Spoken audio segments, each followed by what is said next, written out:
Our presenter today is Sarah Thomas. Sarah is an educator from Washington, D.C. She holds certifications in Google and Edmodo. She's the Technology Liaison at John Hanson French Immersion School. She also teaches technology integration, English language arts to middle schoolers, and conducts professional development for teacher recertification at the county level. And you can see her contact details on this slide, and they also will be available at the end of the presentation. Okay, so let's get started. I will now turn my video off and over to Sarah. Okay, thank you so much. Thank you so much, Margarita, for that wonderful introduction. So welcome everyone to Flipping the Script, how we flip the script. So we are just going to begin the presentation. So as Margarita said, please follow Realize15 on Twitter, the hashtag Realize15, and you get so much great information about the conference, and you can also back channel. So for those of you who just came in, then when we were just talking and getting set up at the beginning of the session, then I asked a question that I'm going to re-ask one more time, if you all don't mind. Right under the users box, it will say the number of users that we have and names and things of that nature. So if you can just look at the little hand, and my question to you is, how many of you have used flipped instruction in the past, or if you're familiar with the term? And if you could go ahead and click on that hand. Okay, so I see. All right, we have a few people. Okay. All right, wonderful, wonderful. So this is great because we have in this presentation we have some things for people who are just getting started. We have some things for people who have used it just a little bit, and some for people who are more advanced. And I would like to say that if you have any experience in flipped instruction, or even if you have any questions or concerns, suggestions, please do use the chat box, as I see that many of you are doing right now. And, you know, that way we can all share our experiences and we all grow together. So it is definitely a pleasure to be here. So I'm going to tell you all a story. About 20 years ago, I was a student. I was in middle school. And at that time, you know, there was a lot of note copying from the board and things of that nature. And since that time, instruction has definitely changed. So now there is this new practice called flipped instruction that the movement has come around in the past few years. And what it does is that it allows instructors to introduce students to the concept before class even starts. And then when they come to class, then you have more time to work with students one-on-one. It's just revolutionized the way that I've taught, and it's revolutionized the way that a lot of different teachers have taught. So flipping definitely fits in ESOL settings because let me see, I'm going to scroll up in my chat box here. Someone was saying this a little earlier today when we were still getting to know each other. Martha was saying that, let's see here. She was saying that she does blended. So the students do 6.5 hours of work outside of the class. So this, in situations like that, then flipping lends itself very well. And this can also help you maximize the amount of time you have. If you have lots of students in your classroom, then this helps you give them more individualized attention. So Karen, thank you so much for your comment about how it makes sense, especially with technology. And now that we're in 2015, I almost said 2014, but now that we're in 2015, that a lot of us have more access to technology that we can use with students outside of the classroom, inside of the classroom. A lot of students have cell phones, things of that nature. So Twitter kind of lends itself to that. So I see that Karen has a comment here about letting students learn the curriculum, then have the teacher help with the problems. Yes, absolutely. Not poor parents who are from the dinosaur age. I love that comment because that is another benefit. When the students come to class and they get to have that direct instruction from you, because, you know, the ones who already know what to do, then they'll get right to work and The ones who don't, then, you are able to give them that direct instruction, and they'll be able to get that help that they need. So great comment there, Karen, with that. So I'm going to move on here to the next slide. So the goals of today's session, we have 3 different goals. The first one is to explore the concept of flipping or blended instruction. Now, I use the terms kind of interchangeably here, even though they mean 2 different things. Just to clarify, flipped instruction is when you give videos to your students and you introduce them to the concept ahead of class. Blended instruction is extremely similar, but you can utilize these flips inside of class. Oh, thank you so much, Sabine, for the comment about the font. Yeah, but, blended and flipped, they kind of go hand in hand. And in my classroom, then we tend to use both. I like to give students the option to preview it at home, but if they if for example they don't have access to the technology at home, then they are able to do it in class. So this works great if you have devices for students to use. If you're in bring your own device programs or one-to-one situations, then it works. Blended works great. So Martha is saying that she's doing a version. She shows them how to do it, and then when you meet again, you go over the information the students gathered. And yes, this is great, and that brings up another great point that I'm going to give you all a lot of information today, so you can do with it as you will. Not everything in here will be for every classroom, so please just take whatever fits for you. And someone made the great analogy one time that it's like going to a buffet and you sample different things, but you don't have to eat everything. So please approach it that way. And please also give examples of how you use it. So the second goal for today would be to address potential challenges of flipping and blended instruction. And this is very important because I'm not going to tell you that, as soon as you do it, then it's going to be perfect. There are definitely potential challenges or pitfalls. So today we're going to cover the most common of them. So hopefully if you do hit that, then you'll know exactly what to do. And the third one, we're going to discover ways to flip using Google Apps for Education and more. And I really love Google Apps for Education because, as Margarita was saying, I am a Google certified teacher, but that's not the only reason. The reason that I fell in love with Google even before that is because there's so much available for free that can just totally revolutionize the way that we teach. It lends itself to collaboration, connection in ways that we may not have had available to us before, or that we may not have had available to us before for free. So Google Apps for Education is a great resource for that. And I see Judith's comment about some students not having access to technology at home. We are definitely going to get to that. So don't worry. And Karen, yes, free is my favorite word as well. I love free. Okay. So the very first thing we're going to do is that we're going to look at how flipping works. So I am going to show you on the next slide an infographic. So they are hyperlinked, but when I click on them, then you're not going to see the same thing that I do. So I'm just going to ask you to follow along and just click on your screen. You'll still be able to hear me. This first bullet point right here, flipping in a nutshell, this is from Newton.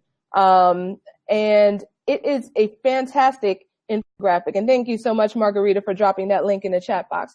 But if you click on this, then this will give you a very, very general overview of the flipped classroom. So it is now opening in my browser. You might need to click on it if it appears kind of small. If you hover over it, there's a magnifying glass. So if you click on it, then it shows you this beautiful infographic. I did not create it. I wish I could take credit for it, but I totally can't. But it gives you a very comprehensive look at what the flipped classroom is. So what I'm going to do, I'm not going to read it to you verbatim, but I'm just going to kind of bounce around, and I'll tell you what I'm doing on my screen so you can kind of follow along on your screen. So if you scroll down to right after the definition of the flipped classroom and you look at the first part where you have the teacher with the students and the chalkboard. So many of us were educated in the same way. We had the teacher, the teacher's role was sage on the stage, meaning that the teacher would come to the front, put notes on the chalkboard, the students would copy it down, and then they would go home, memorize it, come back, take a test. A lot of times they would forget it after the test. I know that I would when I was a student. So that is the traditional way of instruction where most of us, the way that most of us were taught. However, in the flipped classroom, then it kind of turns that on its head. And the teacher's role is now what they call guide on the side. So you see in this picture, you have the students engaged, you have them working, collaborating, they're talking, they're taking power of their learning, and the teacher is there to help them. The teacher is a facilitator. So this is definitely engaging the students. It's very empowering. When I've used it in my classroom, then I've had better results this way. And they will reflect some of the data that we'll see at the bottom of the infographic. I'm going to get there in just a moment.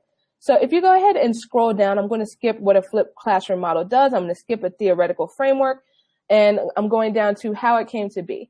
So a lot of teachers have been using technology in their classroom for many, many, many years in different forms. And a lot of teachers have been using videos, but the whole flipped movement, the actual term flipped, came around in 2007, and it was born out of Colorado. You had two teachers from Colorado who learned how to record PowerPoint presentations. Now it's kind of integrated in PowerPoint. Back then it wasn't, so they learned how to do it. They posted it online. YouTube was created in 2005, so this was about 2 years after YouTube. So they posted it online. The lectures started spreading. They kind of went around and spoke about this method, and teachers began using the online videos and the video podcasts. So that kind of brings us to where we are now in 2015. So this is still kind of in its infancy a little bit, but it has been proven to have some very, very significant results. So if we scroll down even more, if you go pretty much all the way to the bottom, there are some statistics here from a school district that implemented flipped instruction. And it was mostly oriented towards a high school level. And I know that a lot of you in the room teach adults, but so the discipline cases would not really apply. But however, if you look at the pass rates, then that's definitely hitting the nail on the head. So before the flip, you had 50% of freshmen failing English. That's pretty dismal. But after the teachers started flipping, then only 19% of them failed English. So 81% of them were passing. That is some definite improvement right there. So that is why I love flipped instruction. Also, I'll tell you, with my experience in flipped instruction, I just came back to the main page, but I started using flipped instruction in my classroom about, I want to say 2 years ago, approximately. And prior to that, then I was assigning a lot of homework, and you had students going home. They were not turning in their homework. This was sinking their grade. You had students who were A students who were performing at B and C levels because the homework counts for 25% of their grade. And a lot of times I was not getting this homework back. And I asked them, why am I not getting this homework back? Oh, well, my parents don't understand how to do it. That is, that just kind of killed me. That broke my heart. So flipping worked out so well because now they have the teacher explaining it to them pretty much in their pocket. So that helps immensely for them and for the parents. The parents also really, really appreciate it. So, the same thing, if you're teaching adult learners and if you assign homework, then, or if you assign assignments, then flipping can help you as well because they have you in their pocket a lot of the times and they can listen to you. And I love your comments right now, Karen, about your students and your teens that might be more awake and on screen during school hours. And yes, interaction during school, then that definitely helps. A lot of times students learn better together. So by kind of shifting your teaching away from being right in front of them to helping them, they learn from each other, and they also learn even more by teaching each other. So I don't know if y'all have heard, like they say that the best way to learn something is to teach it. So when the students are working together, teaching each other, then that really, really ramps up the engagement. It ramps up the mastery. And you can even get to the point where you have students creating their own flip lessons. We played a little bit with that, but I'll get to that more later on. I'm kind of getting ahead of myself here. But if any of you are in one-to-one classrooms or bring your own device environments where each student has a device, then this works great for blended learning where they watch it in class. In terms of the need for administrator buy-in, then it's very important that you have buy-in from actually all parties. The students, if you work with children and their parents, as well as the administrators, that is the best way to do it, because that way everyone is on the same page and you know what to expect. At first, then it might be very helpful to create maybe even a flip to explain the process to administrators and to explain the process to students and maybe to parents if you have if your students have parents. So that way everyone is on the same page. And I love I want to comment about flipping English learning in high school. So that is so great that you had the textbook and you were able to explore the topics beforehand. A lot of times now these textbooks are online.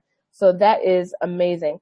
And Judith's comment as well, how you would take a portion of time for individual student learning and how they would choose a task they wanted to learn and you would facilitate that learning. That is spot on. That is excellent because, you know, once that goes back to a phrase that I keep hearing over and over, and I love it. I've kind of adopted it as my mantra: choice and voice. Students, when they get to choose what they want to do, and when they give you a voice, when they say what they want, and you listen to them and you incorporate that, then that leads to higher achievement in the classroom.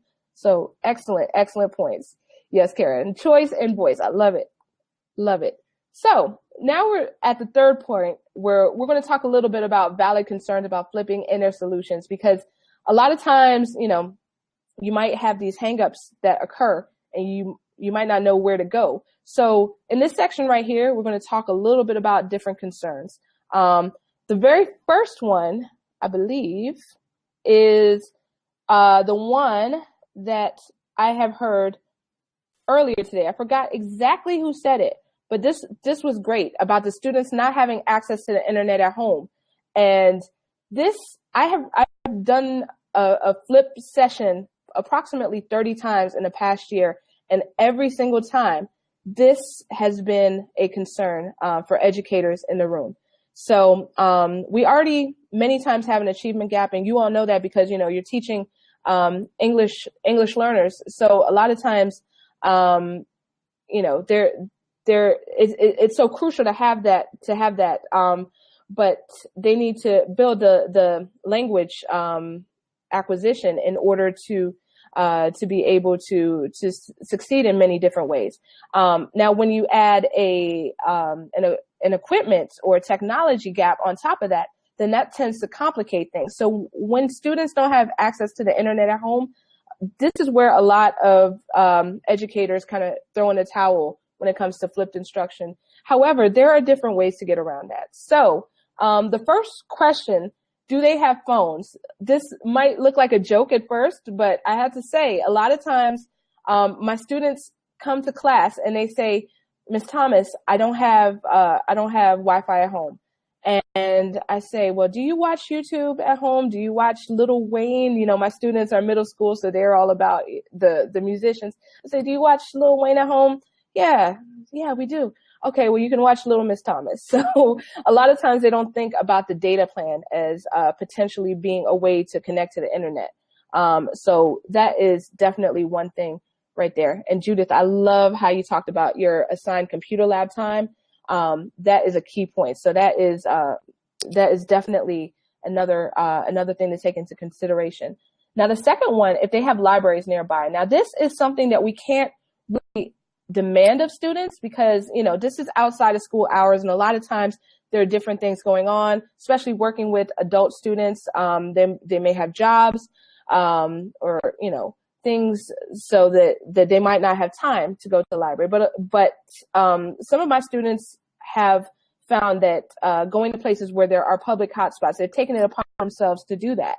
So if they so choose, then that could be another option to go to a library or a place with a hotspot. The third one about televisions, this a lot of students had, Karen, Tim Hortons, yes, that would be a good one. You can, you know, get a sandwich or some donuts while you watch the lesson. But the third one, if you have a TV with a DVD player, or if you have a computer that doesn't go online, then you can burn a DVD for your students. And that way, the lesson would be on the DVD. This has worked phenomenally well with our students. I teach at a school where most students do have internet access at home, but sometimes it goes in and out.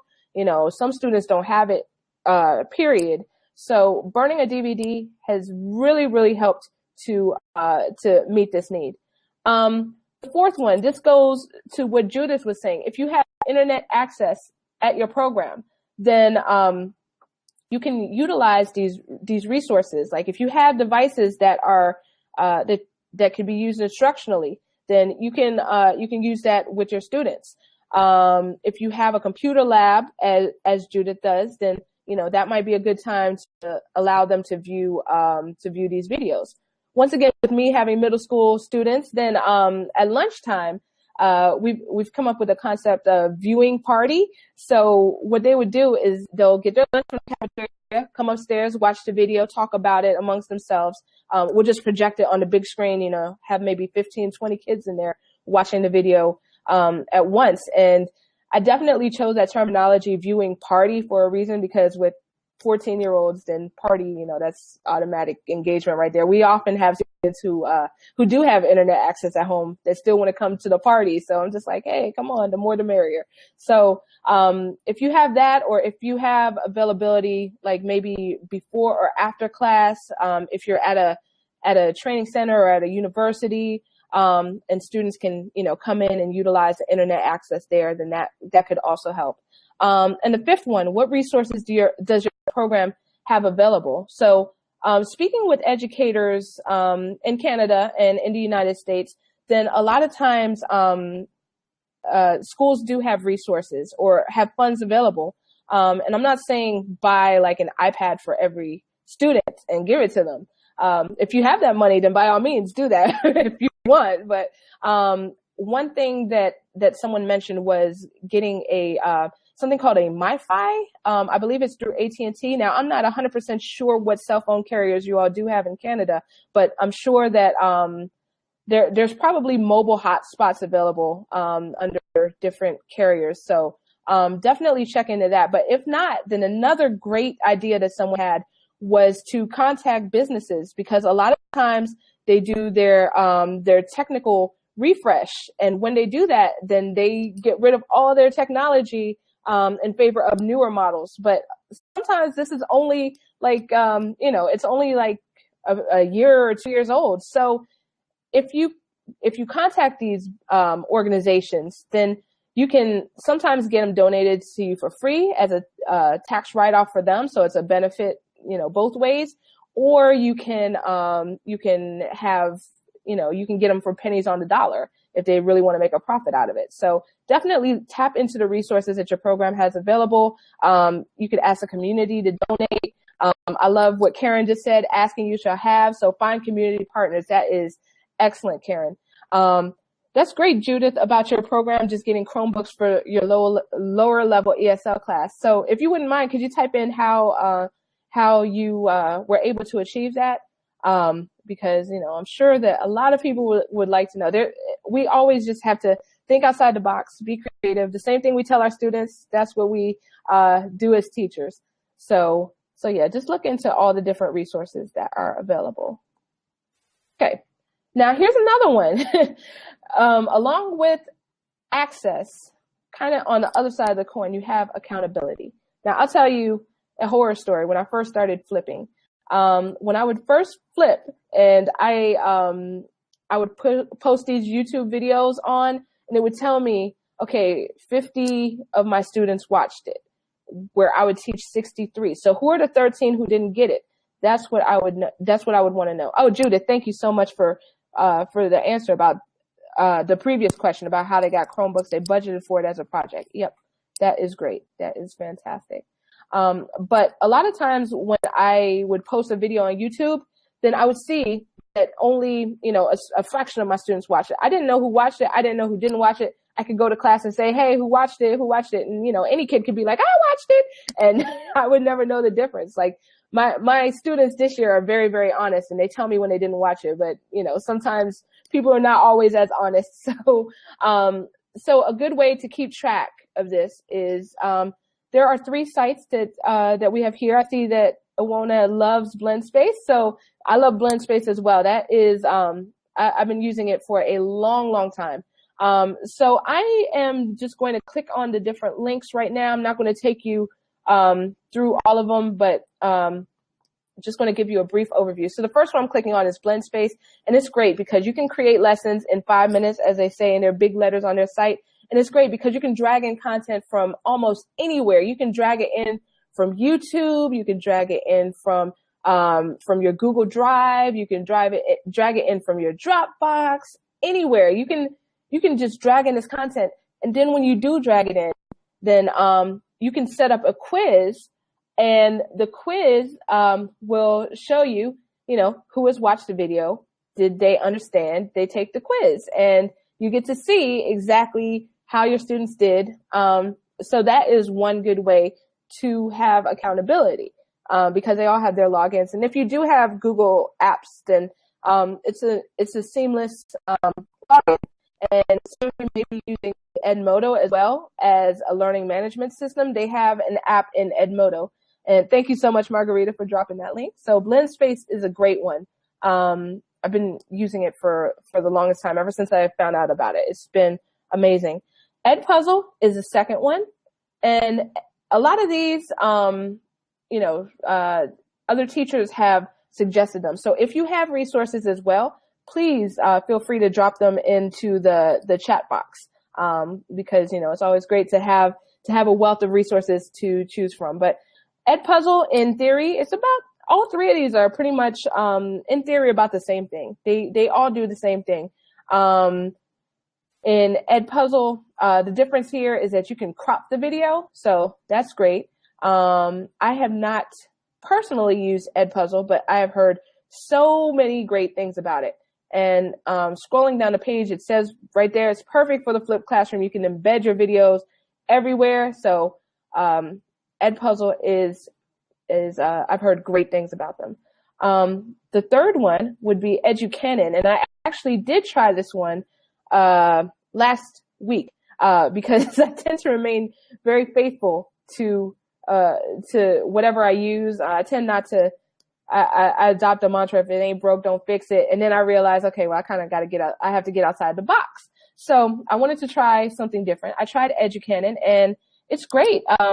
As you can see from, if you click on the link, then it's also free, and it also has an Edmodo app. So if any of you are using Edmodo, then go ahead and check that out. But it has, you can embed quizzes in there too at different points in the video. So I thought that was super duper cool, because if you look at the picture right below the little title bar, and it shows you the video with Tom Jordan in there, you'll see that there's different bubbles all along the YouTube timeline. So that is where the teacher has put a question in there, and the student cannot go on until they answer the question. So I think that that's great, because that way you don't have the students like, just scrubbing right through it. You can actually see, are they understanding it, and they have to answer the question before they go on. So it's very, very cool. I like that a lot, and I will personally be playing with it a lot more. Okay. Yes, Mike, I love that function as well. That sounds so cool. This one came up a lot as well, especially recently. I don't have time. Now, I know in the United States, then there's so much going on in terms of different reforms, and I've heard a lot of similar things from friends in Canada as well. So we already have so much on our plate. So a lot of teachers are hesitant to take the leap into flipping their classroom because they feel that it's just one more thing to do. It's really not. It's not so bad. I'll be quite honest with you all. When I started 2 years ago and I didn't know where to start, I heard someone mention it at a conference. I said, I want to do this. So I tried to plunk it out on my own. And, I didn't know about all these resources here.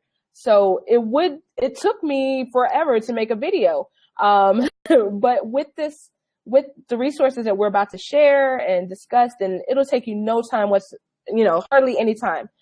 So just plan out what you're going to say. That will save you so much time in the long run, believe me, because you don't need to write out a script word for word. But if you put little bullet points, then that saves you the trouble of having to go back later because you missed something, or going on too much, and having a whole lot of things in there that you just have to go back and cut out later. So planning would definitely be number one. Buy now, pay later. That is a phrase that I've heard a lot of times in sales, and we can kind of adopt the same mantra for flipped instruction. If you're teaching English as a second language, then the English language does not really change that much from year to year. So once you make this video now, if you want to use it with a later group, then you can do that. I teach English language arts to 8th graders. And the video I made last year I made a whole playlist out of how to write an argument. And this has not changed. So I just put a new little introduction at the beginning saying, hey kids, this is what we're working on, et cetera, et cetera. And then take a look at this video from last year that will help guide you through the steps. And so that was a huge time saver right there. Huge time saver, because if you think about it, if I did not flip and I stood in front of my class for 45 minutes and did the same thing without them having the chance to actually go through it and do it themselves, then that would be 45 minutes the first year, 45 minutes the second year, 45 minutes the third year, as opposed to doing a video or a playlist of maybe 9 videos, 5 minutes each that I can reuse year after year after year. Huge time saver right there. Let me see. I see that Claudia has that the tech will get better and easier. It's the approach that will have to catch up. Exactly. I love that. And Sabine, I love your question about an example of a project that I did with students. So yes, I actually have it linked in a slide. Let me actually skip there. It's hyperlinked at the top of, okay. I'm just going to skip forward just a little bit to slide number 13. If you click on the top, way number 2, create your own, there's a hyperlink there, and it is going to take you to my YouTube playlist. And there might be something that, a video trailer that kind of jumps up and scares you. I'm sure it's going to scare me in a second, so excuse me if I jump a little bit. But takes you to my YouTube playlist. I'm going to pause this video before it even starts. Okay, it didn't start. Good. Okay, so if you scroll down to the bottom of the screen, you'll see ELA SY 2014-2015. So this is a playlist of various flips that I've done this year. You'll see at the beginning of the year, I kind of did them every week just to make sure that all the students were on the same page. What are we doing this week? As the year progressed a little bit, then I would throw out some vocabulary in these. And then it got to the point where I was no longer doing them every week. I do them on an as needed basis. But at your leisure, if you want to go through and take a look at my videos, and also if you click on playlist at the top, there's one in particular, the one that I'm referencing. If you look for argumentative writing, there are 6 videos there. So you can click on any of those, and that'll show you kind of more so of a blended video, but it's very, very content heavy.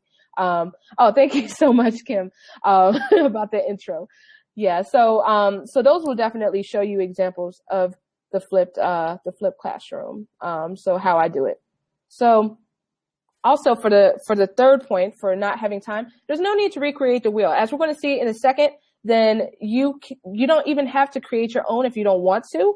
I personally prefer to, but there's a bunch of resources out there. So we're going to talk about this just a second to see places where we can get these resources.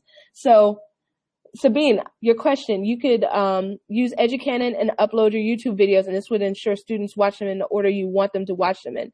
For EduCanon, I have not done a playlist with it. So I'm not 100% sure. I would guess yes, because the students are not able to scrub through the video without answering the questions. So that's a possibility. But I know that for the videos themselves, then what I would do is I use BlendSpace primarily. So what I did is that on BlendSpace, you can drag and drop several videos. and I would drag and drop them into a playlist on BlendSpace, and the students would log in. And at the time, there was a feature that you could actually see which student watched it for how long. They took that feature off. So right now, you could just use quizzes. But I would put the videos in there. And right now, if I were to do it again, then I would have them, take a quiz, maybe at the end, just to check for understanding. So that's how I did that. And Claudia, your question about dubstep, it's a genre of music. I just thought it was kind of cool, a type of video that people were making on Fiverr.com. So, so yeah, that's what dubstep is. It goes womp, womp, womp. It has a bunch of weird mechanical sounds. And Sabine, congratulations on creating your YouTube videos. That is awesome. Oh, thank you so much, Sabine. That is very nice of you. Okay. So the next concern about people getting nervous on video, just quick show of hands. How many of you get nervous on video? You can press the hand button. Oh, I see. Okay. Quite a few of you get nervous on video. Yes, I do too. And it may not seem like it right now, but I definitely get nervous on video. So one great thing, is that you have the ability to edit your videos. Like if you were to do it, we'll talk about different ways to create videos in just a second, but you can always go back and chop out the, all of that. You can chop it out to make it smooth. And you can also do a non-facial flip lesson. We're going to talk about different apps that will allow you to do that in just a moment. So don't worry for all of my shy friends out there, solidarity. I'm with you. I'll show you how to get around that as well. So let's get to the meat and the potatoes of the session, how to flip. Oh, Karen. Yeah, that's right. It's definitely good to model that, we make mistakes too. So it's great. And yes, Kim, we're going to talk very shortly about different programs to edit. Let me just make sure that slide is still in there. It's not, but I will talk to you about that in just a moment. I'll drop some links in the chat bar. Okay. So looking at how to flip, then the first way would be, as we said before, to use other resources. So I'm sure most of you are familiar with YouTube, where you can find different videos on YouTube. Let's say that you're doing a lesson on how to conjugate, a sentence or something of that nature. Then you can easily go on YouTube, type it in, and you'll find something. There are millions on millions on millions of videos on YouTube. A few other ones here. One that people don't really know, they don't really use it as much, but there's some great stuff on there, is Pinterest. So a lot of educators are on Pinterest, and they put their resources on there and they share resources. So if any of you are pinners, then that's a great place to look for flips. And one pro tip is if you type in whatever the concept is, but also type in the word video. So there's that, Pinterest. Oh, thank you, Margaret. I appreciate that. There's TeacherTube and SchoolTube, which are kind of more filtered versions of YouTube. So those are great. You can always search for a video and just kind of share it out. Now I'm going to kind of skip around the slide because we are going a little short on time. But I just wanted to tell you about a couple of my favorites.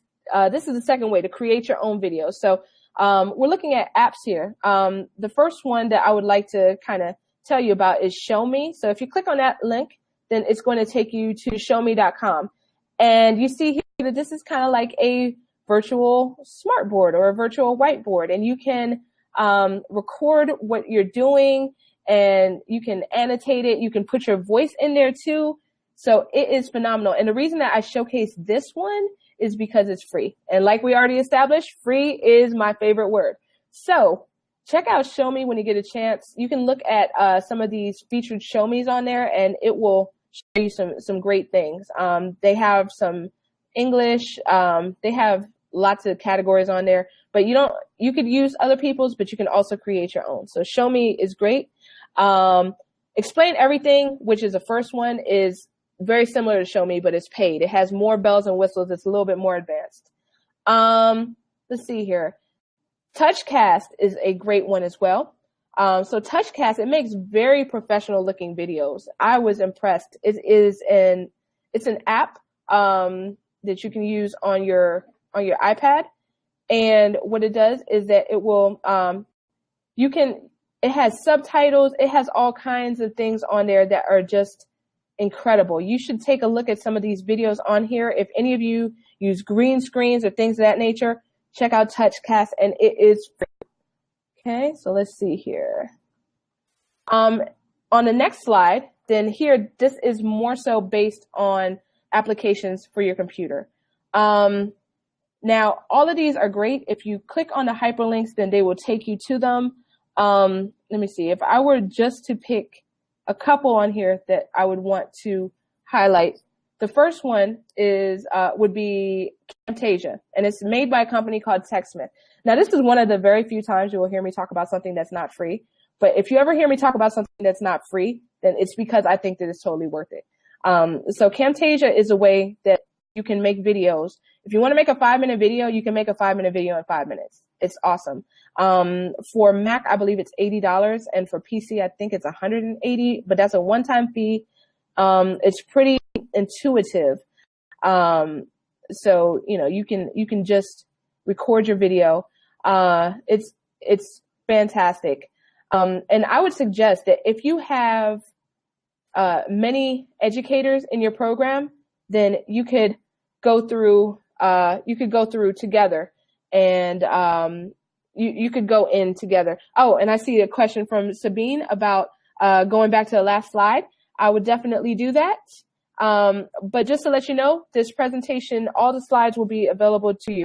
So you can go back and download or go to the website I'll share with you at the end and just kind of click through, and there's, all of these things are live. So you'll be able to click through and just kind of experience some of them for yourself and see what works for you and what does not. And thank you so much, Claudie, for dropping that link, the Pinterest one with TeachBot. So that is you, I see. So I am going to follow you. Absolutely. I see that you have a lot of great technology things on there. So if you all want to check that link out, then that is fantastic. Okay. So Camtasia is a fantastic one. There's a company called TechSmith. They make a lot of different technology tools.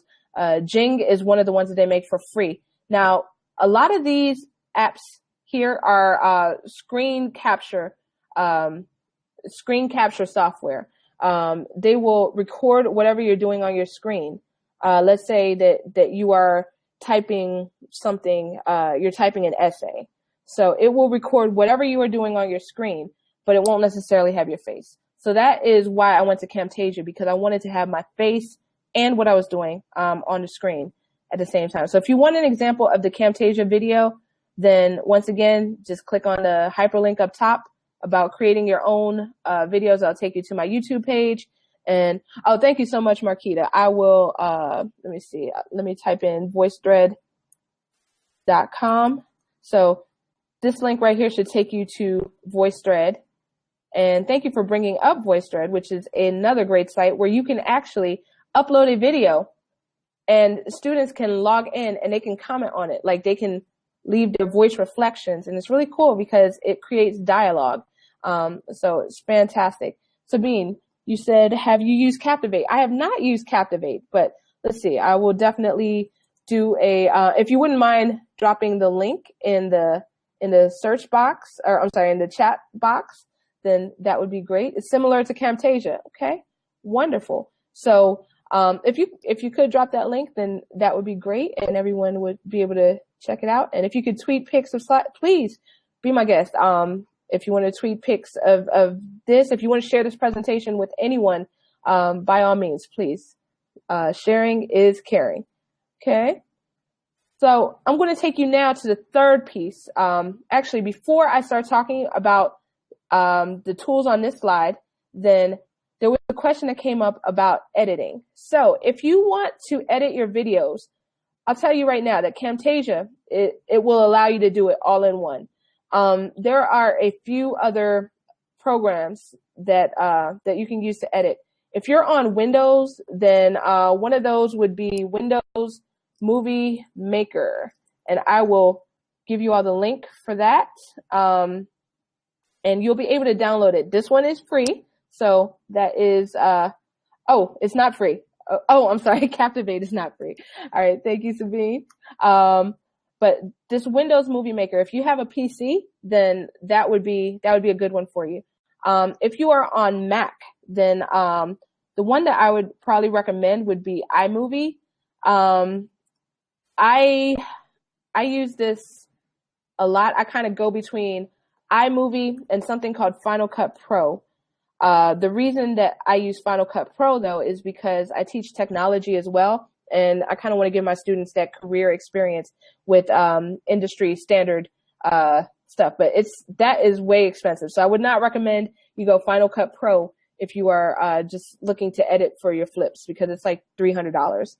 So it's pretty crazy. But those two right there for Windows and for iMovie for Mac, those are great. If you have iOS, then I believe that there's also an app on your iPad or phone where you can do iMovie as well. So, and there's a bunch of other great ones out there as well that are just strictly apps for your phone, because you could always, if everything else fails, take out your cell phone if it has a camera on it and record yourself, and you can make a flip video out of that. So all you need to do is not, be afraid to think outside the box. Now this slide right here, tells mostly about ways that you can put your videos out there. Once you have them recorded, once you have them done, then there's lots of different ways to share them. Like I said before, I love Google. It's free. Their tools. Google Drive is great. If you use Google Drive, then all you have to do is upload your video and you can just share it with whoever is in your class. Same thing for those of you who use Google Classroom. You can just get it out to everyone in your classroom or in your program just by sharing it with them. Okay. Google Apps for Education is another great one. And this one, if you click on this link, I put it in there, and you're going to think when you click on it that there is an error. It's really not. I did that to make a point. With Google Apps for Education, let's say that you want to keep your videos private. Let's say that you teach minors, or that your participants really don't want their faces, being out on the web. So you can always create a Google site and embed the video there. And then when you click on that, then you will not be able to see the link. But this link right here, it goes directly to our morning announcements page where we have student created videos. And I just wanted to give you an example of what it would look like to the public. Like, let's say someone shares the link to the Google site, but it's private, then they will face that error message. So I wanted to give you an example of that. We already spoke about blend space. Google Hangouts is great in order to record videos for free. If you're already using Google Plus, then check out Google Hangouts. It'll record your video and put it directly on your YouTube page. So that is excellent. And Edmodo, we talked a little bit about before. So those are different ways that you can actually get your content to your students. So in terms of best practices, I believe this is the last slide with actual content, but just plan it, like we said before, produce it. You can edit it if you want. And the last acronym, KISS, is for Keep It Simple, Silly. So a good practice is to have videos being as short as possible. If you have a big concept, then maybe just break it down, chunk it into several different videos. That way it makes it flexible. Someone can watch one video before dinner. Somebody can watch a video after dinner. They can watch it, before they go to bed while they're brushing their teeth. That just makes it a lot better than having one big monster that is there. So just definitely break it down. Use blend space or YouTube to have the content feature. So I'm about to turn it over for questions, but really quickly, we just have more resources that are here so you can peruse those at your leisure. And this is my information here. You have the slides all right there, and all the links are live.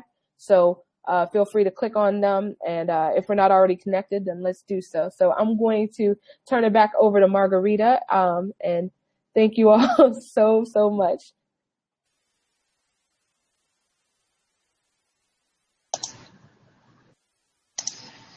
Thank you, Sarah. Thank you for your wonderful presentation and for sharing all these ideas and resources with us. We still have a few minutes for the questions. So please, if you have any questions to Sarah, you can ask them now.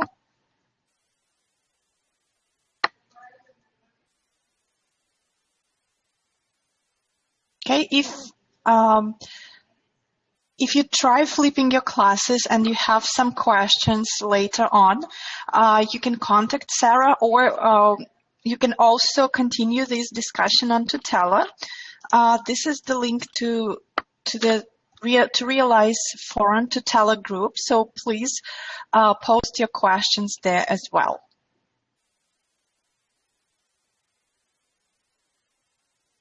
The presentation is really inspiring. I absolutely agree. Thank you so much. Thank you so much, everyone, and thank you, Margarita. This has just been very. It's been awesome to just connect with everyone. Oh, and I see that Dana has a question about the students retaining the information. That's a very good question. I felt that they were, because it gave them more time to collaborate in class and talk about it and learn from each other. So that kind of made the information stick more with them, as opposed to a lecture where a lot of times they would just copy down the notes, they would memorize them, and then they would forget. So I see that Mike also has a question. Let me scroll up. Mike. Okay. So apps that are the best for promoting peer feedback. For that one, I would definitely have to say Google Drive. If the students have Google Apps for Education, then they're able to collaborate. They are able to give each other feedback. Now there's the options where they don't directly edit each other's text. It's very similar to Microsoft Track Changes. So yeah, that would be my favorite one. So, and if anyone else has an answer for any of these questions, please feel free to ask it as well. Mike, you're talking about video. Okay. So, in terms of video, let me ask you, do you mean, student creative videos or teacher creative videos? Let me see. Student creative videos. Okay. I would say probably for that, a Google form would work well. If you have like maybe a peer feedback form that you create and just kind of send it out. And so that might be a good one. And Kim has a question: how to get the students who don't do homework to be to the flipped and to be prepared. That is a great question, Kim. For that, then once again, you could use tools such as BlendSpace that could help for accountability purposes. But a lot of times in my classroom, I tend to use kind of a hybrid of flipped and blended, because sometimes with the topics, if the students already know the topic and they already have that mastery, then, I'm not really so much of a stickler as you have to watch this at home. If you already know what you're doing and you come to class and you're ready to get right to work, then good. But I kind of approach it more as a resource. Like, this is here for you. If you don't know, then please view this before you come to class. And if you cannot view it before you come to class, then you can watch it when you are in class. So, that's just my system. Other teachers have different ways that they do it. Whatever works best for your class, just meet the needs of your class. So, Karen was asking, start with the hybrid. If that works for you, then, then maybe. And if not, then, if it works better to kind of give it to them as a graded assignment, then, then that would be cool too. Okay. Karen, I like that. I like that comment about how they can go back to it afterwards. Yep. All is not lost. Yeah. Okay, and I've posted a link to Sarah's slides that she so generously shared with us. This is the link once again, so you can access all the resources there. Okay, so thank you again, Sarah, for this wonderful presentation, and thank you everyone for being such an engaging audience. Thank you for your questions and sharing your experiences and questions.